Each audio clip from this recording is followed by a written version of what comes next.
Bienvenue au Centre hospitalier de Calais. Je suis Caroline Aignan, la directrice de cet établissement qui comporte un plateau technique de haut niveau, un service d'urgence, un service de réanimation, un plateau d'imagerie qui comporte 2 IRM, un IRM de 3 Tesla, un IRM de 1,5 Tesla et 2 scanners.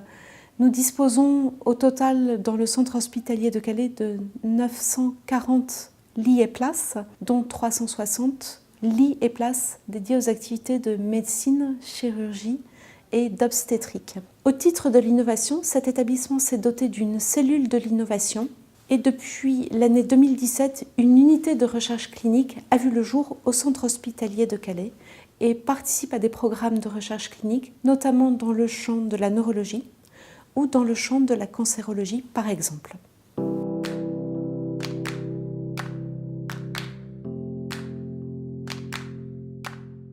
L'un des projets sur lesquels nous aimerions travailler avec vous concerne l'amélioration de la communication avec les patients. Calais est une zone de transit, donc on a beaucoup de patients européens, de patients anglais, de patients du Moyen-Orient et d'Afrique du Nord, avec lesquels la communication en français n'est pas toujours possible et qui parlent tout un tas de langues et nous n'avons pas toujours des ressources d'interprétariat en interne. Donc nous avons développé des outils de communication par pictogramme pour pouvoir leur expliquer les règles de vie dans un service hospitalier, les programmes de soins, les règles hôtelières et c'est des outils qu'on cherche encore à développer. On a également des patients en situation de handicap, notamment de handicap mental, pour lesquels on a développé des outils de communication faciles à lire et à comprendre, et donc notamment par l'usage de pictogrammes. Et là encore, c'est des outils qu'on aimerait pouvoir développer.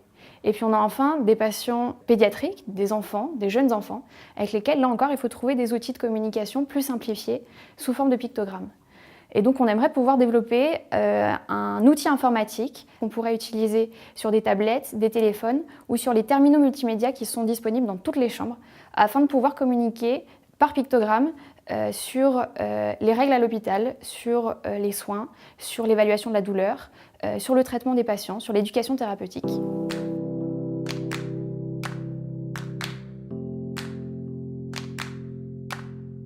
On voudrait développer un projet assez important et peut-être novateur, puisqu'on ne l'a pas encore vu en tout cas dans d'autres établissements, qui est celui de développer la mobilisation auprès de personnes qui ont subi une intervention assez lourde au niveau notamment des jambes, une amputation, ou même au niveau des bras d'ailleurs. Et donc au travers de la réalité virtuelle, par casque, c'est de pouvoir les mettre dans un contexte particulier, en simulation. L'idée c'est effectivement d'avoir une rapidité de récupération, donc en termes de rééducation, en termes de mobilisation.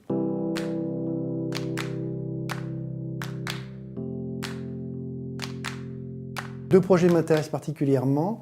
Le e-learning pour que les nouveaux arrivants au centre hospitalier de Calais, c'est-à-dire les infirmières, les internes, mais également les médecins, qu'ils soient aux urgences ou dans les autres services, puissent rapidement acquérir les réflexes vis-à-vis de la prise en charge des accidents vasculaires cérébraux, savoir les reconnaître, savoir donner l'alerte pour pouvoir faire bénéficier aux patients des premiers gestes thérapeutiques, puisque c'est une urgence et il faut donc que tout le monde soit sur le même niveau de formation dans les services pour pouvoir prendre en charge ce type de patient.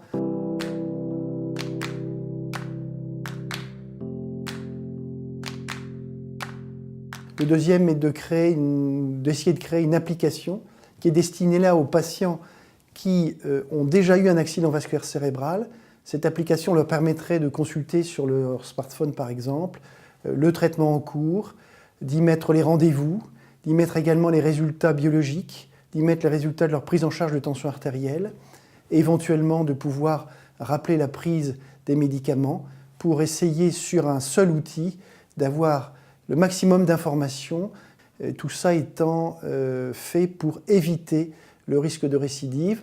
On connaît également la faible observance thérapeutique des patients. On est d'ailleurs surpris souvent de se rendre compte que finalement le traitement antihypertenseur n'est pas régulièrement pris.